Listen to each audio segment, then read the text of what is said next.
This is Hypixel Skyblock, the biggest game on Hypixel that blends elements of classic Skyblock with lots of RPG mechanics. If you've played before, you know some of the most important features of the game are the auction house, bazaar, and player trading. Removing these features make the game a whole lot harder, and as someone who has hardly scratched the surface of the game, how hard could it be? Huge, we have a log, boys. You might be wondering who that other voice is. I'm playing in a co-op world with my friend Ultra Hazard.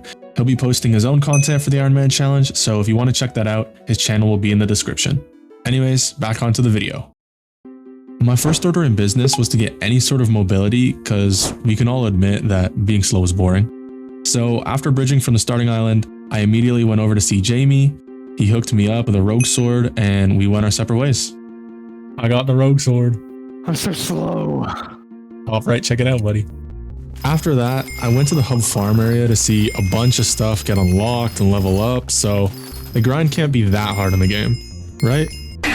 Anyways, I wanted to get lots of wheat so I can get my first armor set, the farm suit. While the stats aren't anything super special, just a little defense is all I need this early into the game. Also, I figure the extra farming fortune will be useful for any early farming stat grinding I do. Next, I bought a promising pickaxe from the mine merchant just so I could do some coal mining. There are a few reasons for this, the first being to get the first couple of reforges from the blacksmith for pretty much free. The second just to level up mining in general. You'll notice in the early game that I'll kind of be all over the place, and that's partly because I don't have any concrete plan, but we ball. After mining, I went to the graveyard to level up some combat. I wanted to unlock the spider's den, which you get after reaching combat 1. That's because I remember there was this easy to get pet over in the spider's den, the grandma wolf. I also talked to this guy and he unlocked my bestiary, which levels up things as I fight and it will give me bonus combat XP, so pretty useful. Next, I went to the desert settlement. I wanted more mining XP so I could go to the deep caverns, and my friend Ultra Hazard told me about this method where I could use an efficiency 2 golden shovel on sand and it will quickly level up mining early on.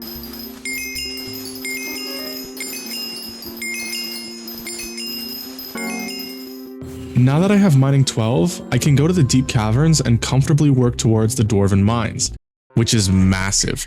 The dwarven mines basically unlock the real start to mining progression in Skyblock, so I quickly unlocked all the areas in the deep caverns. Then I spoke to Reese, and all I have to do is give him 15 enchanted ore and he'll take me to my new full-time job. And what do you think I do after coming to my new best mining spot? Obviously, I start grinding combat. As you saw from the last clip, these guys aren't normal. Swords don't do anything to them, you have to attack them with a pickaxe. Worked out fine for me because they have a lot of health and pickaxes one-tap them. Why am I farming these guys, you may ask? Because they give lots of combat XP, but also because they drop an armor set that would be a huge upgrade for me. I've been thinking about it, bro. You know how rappers typically do like their albums are usually like good song, really good song, bad song, good song, bad song, good song, okay song, good song. Like, you know how that's like, you know, the layout's kind of like that. What if they just did like really good? Like, why don't they try that?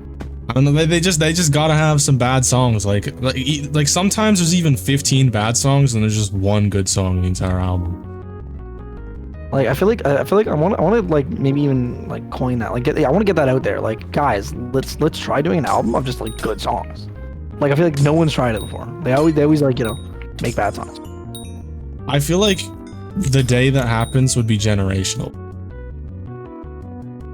At the end of my grind, I managed to get helmet, chestplate, boots. I tried getting the leggings for a while, but I ended up getting an extra piece of every other armor piece before that, so I gave up for now, but I'll be back.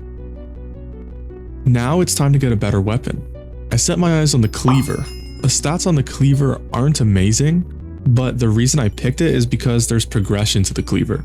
If I talk to Ophelia in the dungeon hub, she can upgrade it from a cleaver to super cleaver to hyper cleaver and finally giant cleaver.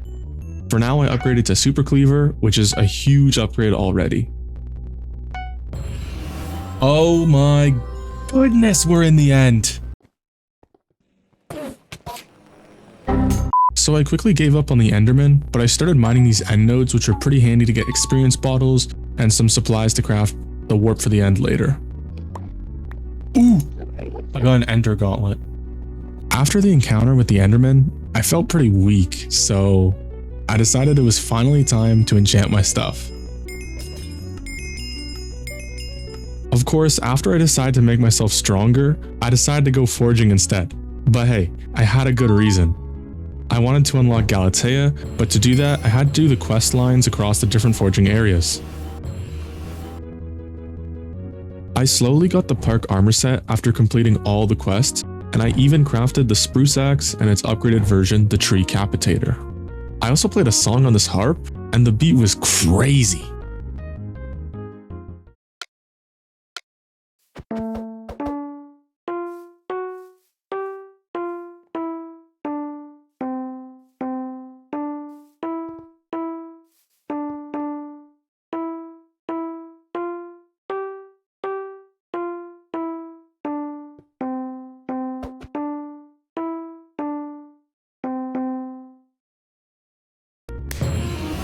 Welcome to Galatea, the land of long quest lines. No, but seriously, all I did here was follow some very long quest line that took me roughly an hour to finish. Most of it was NPC dialogue and getting used to the layout of this place, but I did get some cool new items. I got the worn hunt axe, the small pocket black hole, the basic fishing net, and the abysmal lasso. I also messed around with this fusion machine, which I kind of understand, but don't understand why it's important yet, really. Anyways, remember how I said I'd be back to get my leggings? Yeah, it's that time. Finally, after getting another set of a helmet, chest plate, and boots, I finally got the leggings I wanted. Then, when I was about to go reforge them, some dude told me to quit while I'm behind. The game can't really be that bad later on, right?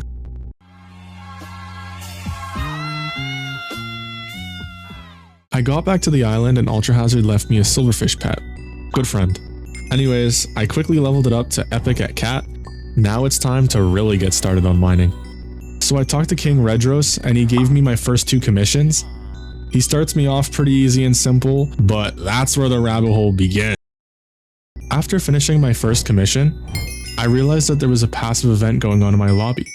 So lucky for me, all I had to do was wait until it was over, and my second commission was finished too. While I was waiting for the event to finish, I did another commission to mine a couple pieces of titanium. Lucky for me, they were right next to each other. Doing all 3 of those commissions brought me to Heart of the Mountain too, so now I can finally upgrade my mithril pickaxe. Oh yeah, I forgot to mention the pickaxe I'm using is a fractured mithril pickaxe. I bought it from this guy, and he's the same guy I'm going to buy my bandaged mithril pickaxe from. Thought I was done with glaciate walkers? Nope, now I have a commission for that. Anyways, after finishing that commission, a goblin raid started happening, so you know I had to pull up. I did die. Okay, fine, maybe twice. And I didn't make the required kills to get the personal bonus, but I did get some participation XP, which was nice. Finally, it's time to get started on some minions. Ultra Hazard and I decided to get some redstone minions just because we're looking to craft some personal compactors and unlock more of our accessory bags as soon as possible. I also worked on our oak collection until it was maxed out, and I used some of the wood to make some medium storages for our minions, and I saved the rest for later.